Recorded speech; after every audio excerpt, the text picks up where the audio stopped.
ঢাকা বিশ্ববিদ্যালয়ে আমি দীর্ঘদিন ধরে আছি। 2018 সালের জানুয়ারি থেকে আমার অ্যাক্টিভিজম শুরু।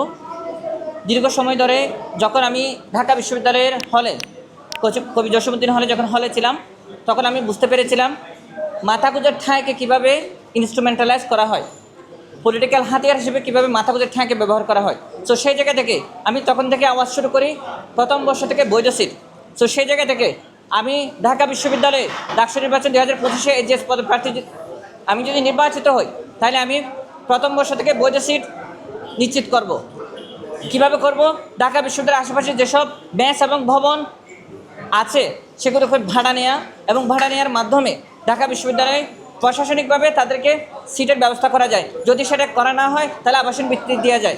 ঢাকা বিশ্ববিদ্যালয়ের প্রশাসনের পক্ষ থেকে আমরা দেখতে পাচ্ছি একনেকের 2800 কোটি টাকার বাজেট আছে, কিন্তু আমরা দেখতে পাচ্ছি কোনো ধরনের নতুন হল নির্মাণের রোডম্যাপ এখনও পর্যন্ত ঘোষণা করা হয় নাই। তো সেই জায়গা থেকে ঢাকা বিশ্ববিদ্যালয়ের প্রশাসনের জন্য দ্রুততম সময়ে রোডম্যাপ ঘোষণা করে নতুন হল নির্মাণের, সেটার জন্য আমি প্রশাসনিকভাবে কাজ করতে পারবো যখন আমি একজন এজিএস হয়ে ডাকসুতে বসতে পারবো।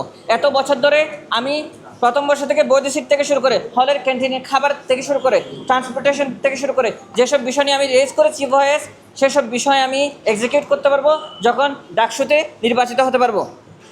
আমি আমার জায়গা থেকে আরেকটা গুরুত্বপূর্ণ কাজ করব, সেটা হচ্ছে ঢাকা বিশ্ববিদ্যালয়ের এই ডাকসু, এখানে বিপি আছেন, জিএস আছেন, এখানে বিভিন্ন পদে যারা আছেন, বিভিন্ন পদে যারা দায়িত্ব পালন করবেন, তাদেরকে আমি জবাবদিহিতার আওতায় আনতে পারবো। কারণ ঢাকা বিশ্ববিদ্যালয়ে থাকাকালীন সময়ে আমি পুরোটা সময় ইনস্টিটিউশনকে চ্যালেঞ্জ করেছি। ইনস্টিটিউশনের বিভিন্ন ধরনের ফাঁক ফোকর, তাদের দুর্নীতি, সেসব নিয়ে আমি সবসময় সোচ্চার ছিলাম। তো সেই জায়গা থেকে আমি ঢাকা বিশ্ববিদ্যালয়ের যে ডাকসু, পুরো ডাকসু বডিটাকে কীভাবে জবাবদিহিতার আওতায় আনা যায় সেটা নিয়ে আমি কাজ করতে আগ্রহী, এবং এটাতে আমি এক্সপার্ট, যেহেতু আমি দীর্ঘ সময় ধরে অ্যাক্টিভিজম করে যাচ্ছি।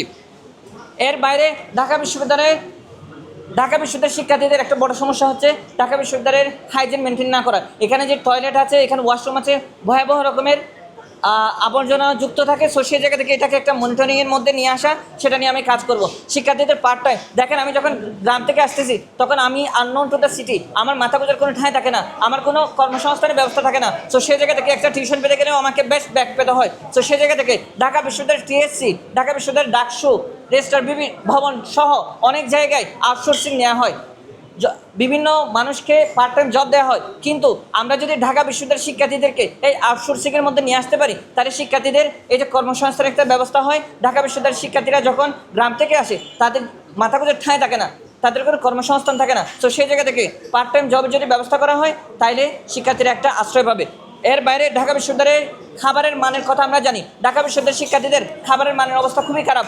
ঢাকা বিশ্ববিদ্যালয়ের শিক্ষার্থীরা খাবারের মধ্যে 1800 ক্যালোরি পান, কিন্তু আমরা জানি দারিদ্র্যসীমার নিচে যারা বাস করে তারা 2200 ক্যালোরি পান। অর্থাৎ ঢাকা বিশ্ববিদ্যালয়ের শিক্ষার্থীরা দারিদ্র্যসীমার অনেক নিচে বসবাস করে। সো সেই জায়গা থেকে ঢাকা বিশ্ববিদ্যালয়ের ক্যান্টিনগুলোকে কীভাবে প্রশাসনিক তত্ত্বাবধানে নিয়ে এসে ঢাকা বিশ্ববিদ্যালয়ের শিক্ষার্থীদের দ্বারা পরিচালিত করা যায়, সেটা নিয়ে আমি কাজ করব।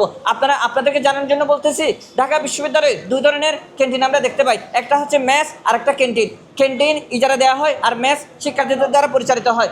সো সেই জায়গা থেকে ঢাকা বিশ্ববিদ্যালয়ের ক্যান্টিনগুলোকে প্রশাসনের তত্ত্বাবধানে নিয়ে এসে ঢাকা বিশ্ববিদ্যালয়ের শিক্ষার্থীদের দ্বারা যদি পরিচালিত করা হয়, এবং আমাদের সকালটা শুরু হয় কিন্তু চাইল্ড লেবার দিয়ে। আমি যখন সকালবেলা নাস্তা করতেছি, তখন আমাকে যে ওয়েটার খাবারটা দিচ্ছে সে কিন্তু 13 বছর বা 14 বছরের শিশু, তাকে ক্লাসে থাকার কথা, পড়াশোনায় থাকার কথা, কিন্তু আমাদের দিন শুরু হয় চাইল্ড লেবার দিয়ে। তো সেই জায়গা থেকে ঢাকা বিশ্ববিদ্যালয়ের প্রশাসনিক তত্ত্বাবধানে যদি এই ক্যান্টিনগুলোকে নিয়ে আসা হয়, তাইলে ঢাকা বিশ্ববিদ্যালয়ের শিক্ষার্থীরা এখানে পার্ট টাইম জব করতে পারে, ক্যান্টিনে কাজ করতে পারে। তো এর বাইরে ঢাকা বিশ্ববিদ্যালয়ের পরিবহন ব্যবস্থা খুবই নাজুক। আমরা দেখতে পাই ঢাকা বিশ্ববিদ্যালয়ের শিক্ষার্থীদের ক্লাস পরীক্ষা শেষ হতে না হতে, ক্লাস ল্যাব শেষ হতে না হতে ঢাকা বিশ্ববিদ্যালয় ত্যাগ করতে হয়। তো সেই জায়গা থেকে ঢাকা বিশ্ববিদ্যালয়ের বাসের রুট সংখ্যা বাড়ানো এবং 8টা থেকে 9টা পর্যন্ত কীভাবে বাস সার্ভিস চালু রাখা যায়, সেটা নিয়ে আমরা দীর্ঘদিন ধরে কাজ করে আসছি। আমরা এটা নিয়ে যদি আমরা জিতে আসি, তাহলে আমরা এটা নিয়ে কাজ করব। ঢাকা বিশ্ববিদ্যালয়ের রেজিস্ট্রার ভবনের অটোমেশন পদ্ধতি, এটা নিয়ে আমরা দীর্ঘ কাজ করেছি এবং আমরা নিপীড়িত হয়েছি। আমি ব্যক্তিগতভাবে আর ঢাকা বিশ্ববিদ্যালয়ের অ্যাসিস্ট্যান্ট প্রক্টর লিটু কর্তৃক আমি নিপীড়িত হয়েছিলাম 2022 সালে। বিসিকে স্যার বললি না কেন? তো সে জায়গা থেকে আমরা এটা নিয়ে বেশ কাজ করেছি। আমি যদি জিতে আসি, তাহলে ঢাকা বিশ্ববিদ্যালয়ের পুরো শিক্ষার্থীকে ডিপার্টমেন্টের সকল ধরনের কাজ ডিপার্টমেন্টে করা যাবে, রেজিস্ট্রার ভবনে যেতে হবে না। যদি রেজিস্ট্রার ভবনে যেতে হয়, তাহলে সেটা অটোমেশন পদ্ধতিতে হবে। সেটা অটোমেশন পদ্ধতিতে হবে, ওয়ান টেবল সার্ভিস হবে। যে কোনো ধরনের সমস্যা এক টেবিলে সমাধান করা যাবে, শিক্ষার্থীদেরকে বিভিন্ন জায়গায় দৌড়াদৌড়ি করতে হবে না।